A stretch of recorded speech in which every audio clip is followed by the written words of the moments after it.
So welcome in discover Rajasthan. अभी हम board की वेबसाइट पे है। यहाँ पे 16 जनवरी को एक नई वैकेंसी, बहुत बड़ी वैकेंसी है जिसका नोटिस आया है। ठीक है, ये कंप्यूटर से ब्रांच से रिलेटेड जो भी है उनके लिए बहुत इंपॉर्टेंट है। तो ये है इंफॉर्मेटिक असिस्टेंट सूचना सहायक की वैकेंसी, जो कि 16 तारीख को 16 जनवरी 2023 को यहाँ पे प्रेस नोट बोर्ड की तरफ से रिलीज हुआ है। यहाँ देख सकते हैं आप। ठीक है, 16/1/2023।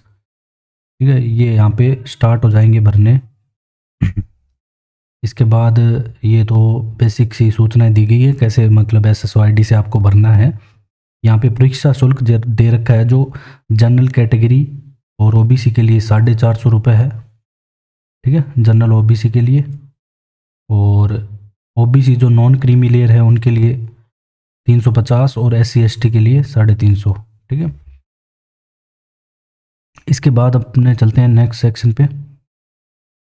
ये दे रखा है यहाँ पे, पद दे रखे हैं। टोटल पद यहाँ पे आप देख रहे हो 2415 हैं, और सामान्य श्रेणी के यहाँ पे पद दे रखे हैं टोटल, जिसमें महिलाओं को आरक्षण सामान्य है। ठीक है, यहाँ पे OBC को आरक्षण वगैरह दे रखा है।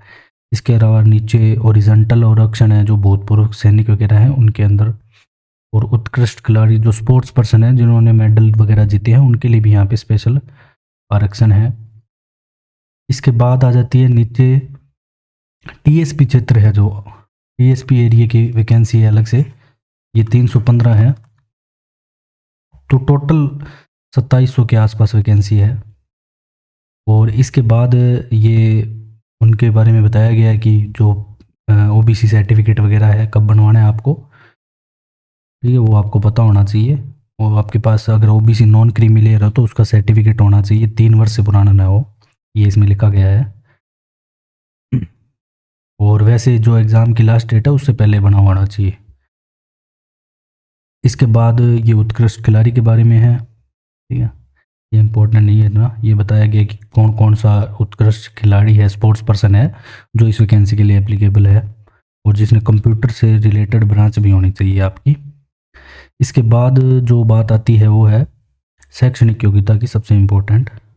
देखो, पहले लिखा गया है, भारत में विधि द्वारा स्थापित किसी विश्वविद्यालय से कंप्यूटर विज्ञान, कंप्यूटर अभियांत्रिकी, कंप्यूटर एप्लीकेशन या कंप्यूटर विज्ञान और अभियांत्रिकी, या इलेक्ट्रॉनिक्स और संचार या सूचना प्रौद्योगिकी में स्नातक। इसका मतलब है बीटेक को, ठीक है, पहले BE भी होती थी, बैचलर इंजीनियरिंग, तो वो भी इसमें है।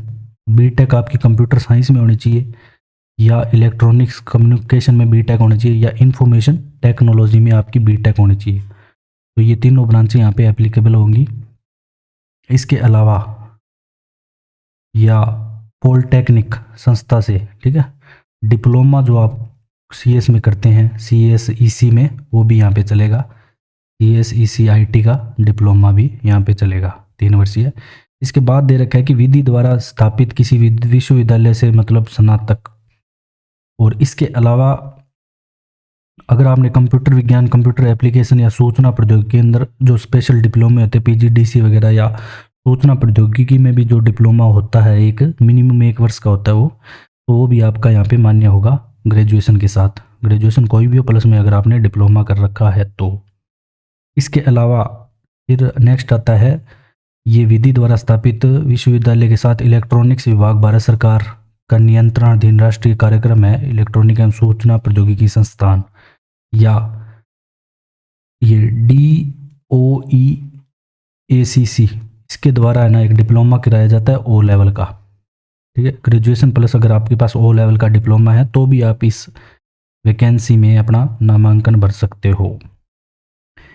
इसके बाद आता है कि भारत विधि द्वारा स्थापित किसी विश्वविद्यालय में स्नातक के साथ व्यावसायिक प्रशिक्षण स्कीम, जो गवर्नमेंट की स्कीम में आई थी, जिसमें कंप्यूटर शिक्षा वगैरह के बारे में या प्रशिक्षण लिया था, या ट्रेनिंग मतलब अप्रेंटिसशिप ली थी जिन्होंने, वो उनके लिए है। ये कंप्यूटर के अंदर जो अप्रेंटिसशिप कर रहे हैं 1 साल 2 साल की, तो वो यहाँ पे एप्लीकेबल होंगे। इसके बाद हिंदी और अंग्रेजी दोनों में 20 शब्द प्रति मिनट की टाइपिंग स्पीड यहाँ पे मांगी है। तो 2 स्टेप होंगे इसमें, पहला एग्ज़ाम होगा।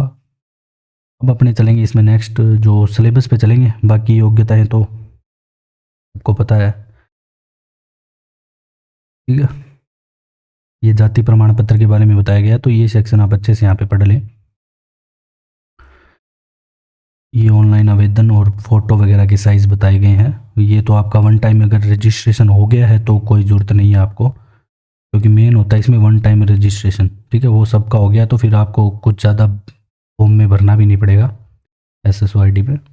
देखो, इसमें परीक्षा में पहला पेपर होगा योग्यता परीक्षण, जिसमें आपके सूचना प्रौद्योगिकी, सामान्य जानकारी और कंप्यूटर के मूल सिद्धांत। अधिकतम अंक यहाँ पे 100 और 3 घंटे का आपको टाइम मिलेगा, ठीक है। जिस हिसाब से टाइम है मेरे को लग रहा है क्वेश्चन यहाँ पे 150 रहने वाले हैं, बाकी देखते हैं 100 भी रह सकते हैं, लेकिन 3 घंटे का टाइम है तो 150 क्वेश्चन 100 नंबर के होंगे मेरे हिसाब से। हिंदी और अंग्रेजी की यहाँ पे टाइपिंग होगी, 15-15 मिनट टाइम मिलेगा। इसके बाद जो आपका सिलेबस रह जाता है, इसमें आपके लिए बढ़िया अच्छी बात है कि राजस्थान जी के आपको नहीं कवर करना पड़ेगा, टाइम भी कम है इसलिए, ठीक है। यहाँ पे बस राजस्थान का बस इतना ही है कि करंट अफेयर आपको पढ़ना है, current affair relating to India and Rajasthan, ठीक है। बाकी आपके कंप्यूटर से रिलेटेड टॉपिक रहेंगे यहाँ पे 6-7 जितने भी दे रखे हैं। तो ये थी आपकी सूचना सहायक की वैकेंसी के बारे में डिटेल। अगर आपको हमारी जानकारी पसंद आई तो आप सब्सक्राइब करें discover Rajasthan, and thanks for joining discover Rajasthan.